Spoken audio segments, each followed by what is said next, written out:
the interview was going to be that good.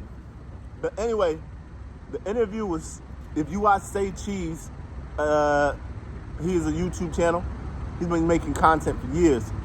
And then he had Charleston White on there. They go like a back and forth.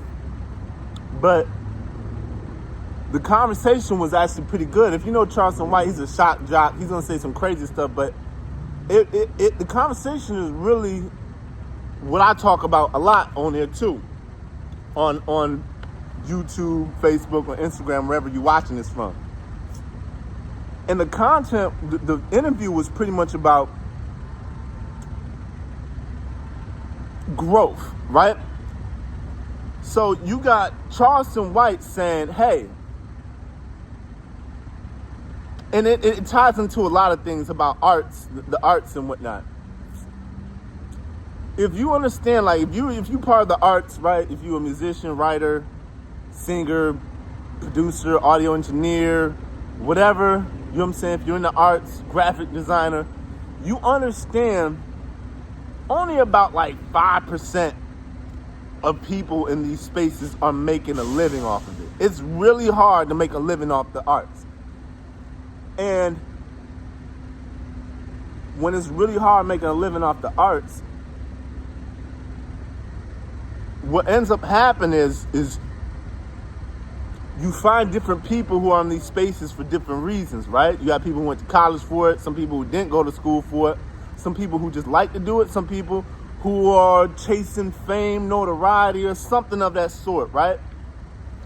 And so with the conversation with Sean Cotton, the owner of Say Cheese, and Charleston White, they were talking just pretty much about growing. And I have to say, I'm more of a Sean Cotton. When Charleston said, we got to go bigger, we got to get bigger, we got to grow the brand and all this and that, he was more on a certain mindset of, hold on, let me, he was more on a certain mindset of like, how can we get more money? With my guy, Sean Cotton, he's sitting there more on like I'm fine with what I got. You know what I'm saying? And if you don't, in the arts world, you got to understand, this is like a big debate. Are you fine with what you got? Or are you trying to chase more? And when he was talking, somebody over here staring. That's why I don't like doing these videos out here, man. Let me move over here. So when he's over there talking, he's like, man, we could do more. We could grow bigger. See, the problem is this and that. We got to get out of this black YouTube and this and that. And Sean Cotton was like, you know what? I'm okay with where I'm at. I don't really want to go all Hollywood. And he was like, man, what you mean you don't want to go Hollywood? And Sean Cotton explained it so perfectly. This is what I've been saying to a lot of people in the arts. He said, honestly, if I would do this for free. And the reason why I'm saying in the arts world, this is a huge conversation, because there's not much money in it, right? So you have to understand, do you really love what you're doing or what you're trying to accomplish? Or is it all that ego? Because one thing I've realized, right? When I know somebody who wants to be a writer, a novel writer. And I'm like, you writing a book, why don't you put that book out? And they say, well, I'm trying to do this and this. I'm like, just put it out. What are you talking about? Well, I got to make sure this is right, this way. I know people make songs. I hear the music. I say, what in the world? You made the song. Why don't you put it out? Well, I'm going to wait till I get my YouTube channel. Then I'm going to have to make sure that I do this. And, I don't like the beat where it's at right now. I need to, and I'm like, just put it out. You feel me? But some people are like, if it ain't going to be grand and big and I'm going to get all this acclaim for it and be, they're like, I don't want to do it. And so then that's why I ask people, do you really love what it is you do? Do you? Because I can go to a local church and find the best singers in the world at the church and be like, this woman just loves to sing. She doesn't really She's not really trying to be the next, you know what I'm saying? Superstar. She just loved, and she in there singing her heart out. And then on top of that, with the conversation furthermore, also regarding the art space,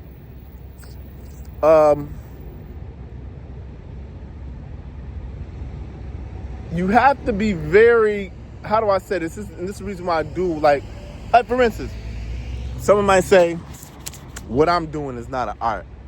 Well, we'll see. We'll just see what happens in a couple of years.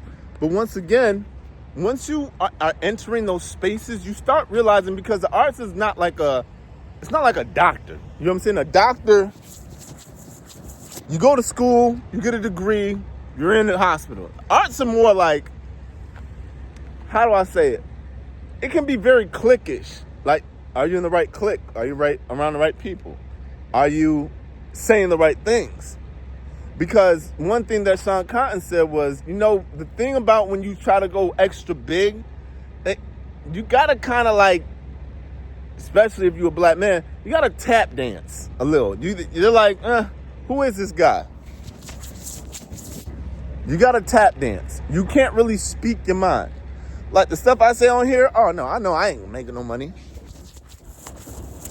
I'm sorry for all that shit. I'm not making no money off of stuff I'm saying on here. I'll be saying some Pan-Africanist, nationalist garbage. That's automatically demonetized. And you know what? I don't care. I'm gonna still keep posting. I just like to do this. My mind runs at 1,000,000 miles per hour. So like this is kind of therapy. I kind of get it out of my mind, and then I get to help whoever. If somebody sees it and goes, "Wow, I didn't know somebody was thinking the same thing," we on the same page. But when you're entering the art space, and I say it's cliquish, it gets weird. Like, it's weird. How do I explain this? And this is to anybody who's trying to get in the arts. If anyone's watching now, I guess my views have been going up, and you're young when not younger. Understand, a lot of people that you see at the top, they're not really there for talent. They're really there because they knew the right person, or they did the right thing. That's the reason why you have the P. Diddy's of the world. And you're like, oh, that's your cousin. Oh, that's your brother. Oh, that's your aunt. That's your mom. Oh, y'all dating. Oh, okay. So, that's why you have that role. That's why you're in that position. Oh, so this is not really about talent. This is about completely relationships. And if you're not saying the right things, you won't. Most of these people, I'm trying to tell you, are narcissistic, egotistical, money hungry, fame driven. And it's like, I just like to make content and post it online. No. What you mean?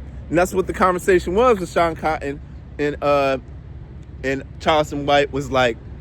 Sean Cotton's like, man, Charleston White says, I could have got you 6ix9ine. You know Tekashi 6ix9ine. And he said, I don't want to talk to him. He said, what? You don't want to talk to him? He's an internet sensation. He said, I don't care about that. And I said, bingo. And that shouts out to you, Sean Cotton. Shouts out to you. You're not for sale. You're not for sale. You like to do what you do. You got your little office. You have your little life. You have your little corner of the world. And you're good with it. You're not trying to chase something. I'm sorry. That looked crazy. But you're not trying to chase nothing. You have your little piece of the internet, and you're like, I'm fine. I can pay my bills. Probably got a wife and kid, and you're good. That's why I said that's a good mindset to have in the arts world. You don't gotta be the biggest. If you're a local comedian and you get paid $50 every Friday, Saturday, Sunday, because I was doing some stand up, just to show up somewhere and tell some jokes, man, you're winning. You're winning. Have your little piece of the world, because the guys that you see at the top, you have no idea how they got there. You see me? You really don't know. And so you might be over there just killing yourself, and that's why I'm saying that's that mental intelligence. You might be over there just killing yourself, trying to figure out how do I get in the door? Unless you're willing to do some Puff Daddy stuff, that's how you're going to get in the door. And if you don't know what Cat Williams say, just tell Diddy no. If you don't know how to say no, and that's another reason why I don't feel so bad about a lot of them guys on there. I'm like, you're a grown man. How you let Diddy, a grown man if Diddy would violate me, I couldn't even say it. I'll be quiet. How do you let another grown man violate you like that? That's because you're money hungry, you're fame chasing. Like I said, the other day I was at the library. They had a little conference room. There was like 6 people in there. There was a guy with a cello, a saxophone, and a singing lady. Yeah, and they looked like they were having the best time of their life. And I said, that's what you call mental peace right there. They are mentally, she's not like, oh, I need to be the biggest Rihanna, Beyonce. No, I'm in here on a Tuesday at 11 a.m. singing my song that I wrote. I could tell they wrote that song. And I'm like, that's, you know what I mean? If you're a writer, you write short stories, write the short stories and put it on Facebook. Who cares? Or Twitter. And just, it's that mindset of, that's why I say, do you really love what it is you love to do? Because you don't want to find yourself in a space of life where you're like, I made a lot of decisions and not really liking what I just like the idea and the prestige. Because I know people out here who work jobs and, oh yeah, what? I'm a lawyer, but I should have been but you know what I mean? So anyway, you know, slogan, chase knowledge, don't chase money, peace, love, and positivity. Y'all have a good one. And finally, the part about the interview is something they were talking about too. And when it comes to black content creators, right? And you make stuff and you post it on the internet. You have to understand, we're the culture. We are the culture. They won't let you know that. So when people say, we're the culture. We set the trend. You see what I'm saying? We're the ones who say what's cool and what's not cool. But you have to be careful as to what you're posting. A lot of y'all, I see y'all posting, and I got to work on it myself. My mom told me to watch my language. I got to watch my language a lot better. Stop the cursing. I promise her I'll stop cursing. But you got to watch what you're posting, how you're posting it, and when you're posting it. Everything can't be about you. If you notice all these rappers and these basketball players on the internet now, trust me, they're not making the money you think they are. They're here to distract us. Literally. All that gangster talk on the internet, stop it. All that showing firearms on there, young brothers, stop it. It's not, no one responsible or have anything positive going on in life will want to be around you if you're posting violent, negative content. You get what I'm saying? Even if your life is in that bad space, at least act like you're not in that space. At least smile and say some positive words of affirmation, things of that nature. Because the internet is changing. I don't know if y'all noticed this. You don't notice that every rapper, every basketball player, everybody has a podcast? Before they used to say I was weird for doing this, right? I was doing this years ago. And I lost the page. I was tripping. And then I was like, man, that's Murad. He an internet guy. Now everybody's on the internet. Everybody and their mother. So what I'm going to tell y'all, if y'all making content, especially black content, especially black men, be responsible with your words because you got to properly represent us. And then on top of that, you're going to get demonetized, blacklisted, shadow banned. They're not going to even tell you. They're not going to tell you. Them executives of guys who own YouTube and Facebooks and Instagrams, they watch us. You understand, this is a multi-trillion-dollar industry, this is. They watching us. And they want to curve the conversation, so they said, throw the NBA players in the basket, get them on there. You get what I'm saying? Don't let because what happened was guys like me were on the internet. And they were like, oh, no. We can't let the regular guy get on the internet. No. Get the basketball player. Give him a mansion. Get the Kai Cenat. Give him a mansion, a Ferrari. Get some girls with some good behinds and have them shake. Nope, we can't have that happen. We can't have a brother like me in a parking lot talking, getting 1,000, 2,000 views. And that's not bad. I hope y'all know that. 1,000, 2,000, that's not bad. Because you don't have the budget they have. They have $1 million budget. They're millions. But anyway, y'all know the slogan, chase knowledge, don't chase money. Peace, love, and positivity. Ruh.